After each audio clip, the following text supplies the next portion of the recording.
looking through the kitchen window, cooking with Homesteadtessie. I was cleaning out a refrigerator and I had about 15 of these clementines. They weren't very good. When we bought them, they weren't very sweet. And they were sitting in the refrigerator day after day after day. So I thought to myself, okay, what are we gonna do with these? Well, many years ago, I made clementine jelly. It's like a marmalade, somewhat, and it was amazing. So that's what we're making today. I'm going to tell you the recipe. I'll try to remember to put in the description box, but it's so simple, it only takes a few minutes to put it together. It's 2½ cups of water with 18 clementines, tangerines, you name it, whatever you want it, oranges. So I wrote it in my book so I don't ever forget it. It's 2½ cups of water to 18 clementines to 1/8 teaspoon of baking soda, 1 box of Churn gel, which is 6 tablespoons of the pectin that's in bulk, 5½ cups of sugar, and 1/4 cup of lemon juice. We put the clementines cut up, partly cut up, in the 2½ cups of water. I'm going to cook this for about ½ hour, and then we will add all of the other ingredients. So let me show you that step here coming up real soon. These are the 4-jar canning lids. They're very economical, they work, and they are very sturdy and heavy. In fact, I still say I think they are stronger than the ball lids. They have a stronger metal end coating, in my opinion. So we are going to use the 4-jar lids. The 4-jar lids, you can get them in the wide mouth, the regular. They also have them with this bands. This is just the lids. I love them. I do. I really, really do. I use them all the time. I love them. I actually don't even use ball lids hardly ever anymore.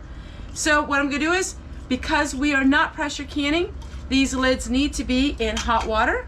So we're going to go ahead and put them in a bowl with some hot water until we're ready to use them.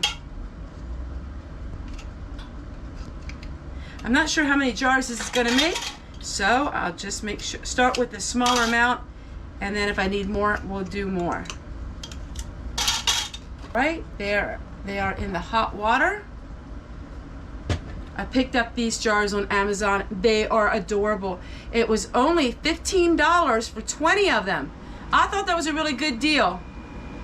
So if they had that deal, I'll share it with you in the link, because 20 of them for $15. Wow.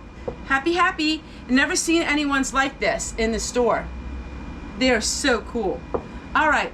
Now we just gotta wait until the jam is done, and then we'll put it in our jar. Boiled it down to about half of what it was, and it coats the spoon, so that means it's ready. We're gonna go ahead and pour it into our jars.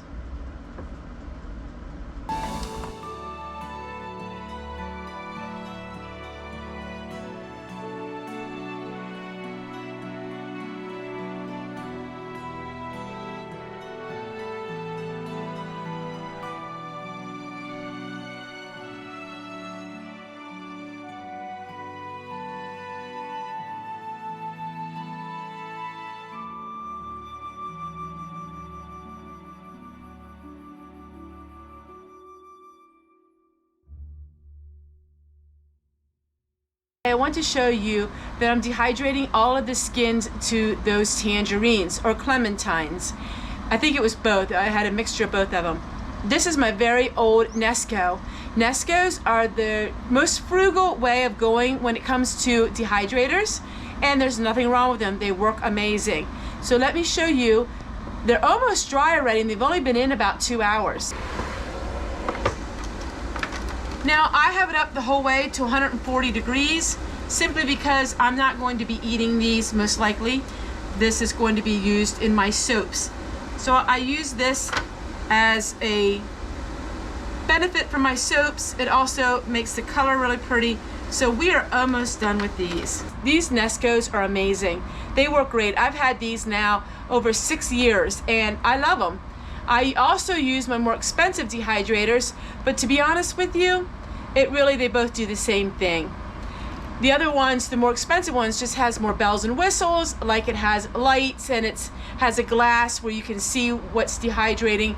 But really, when it comes down to it, they all do the same thing. They dehydrate your food.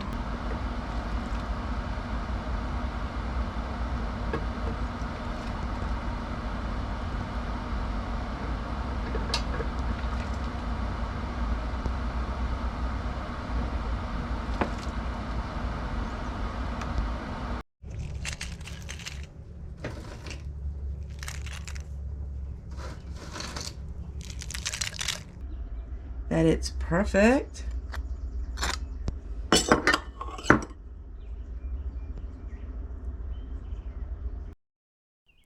All right, this portion of the video is the next day, and this is my lunch that I made, and it was super duper yummy. Hi everybody, today this part of the video I'm going to show you a meal we're making.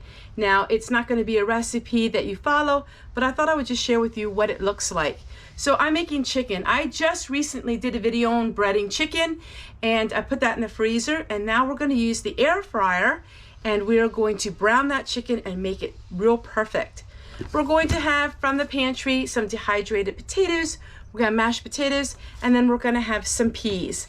So let me go ahead and put this all together and show you. All right, we have one of these baskets that we're going to go ahead and use. This is parchment paper, and we'll put our chicken on that. All right, we're going to add our chicken. Having the parchment paper in your air fryer really helps keep your air fryer cleaner. All right, the air fryer is soon finished, and then we'll show you what the food looks like.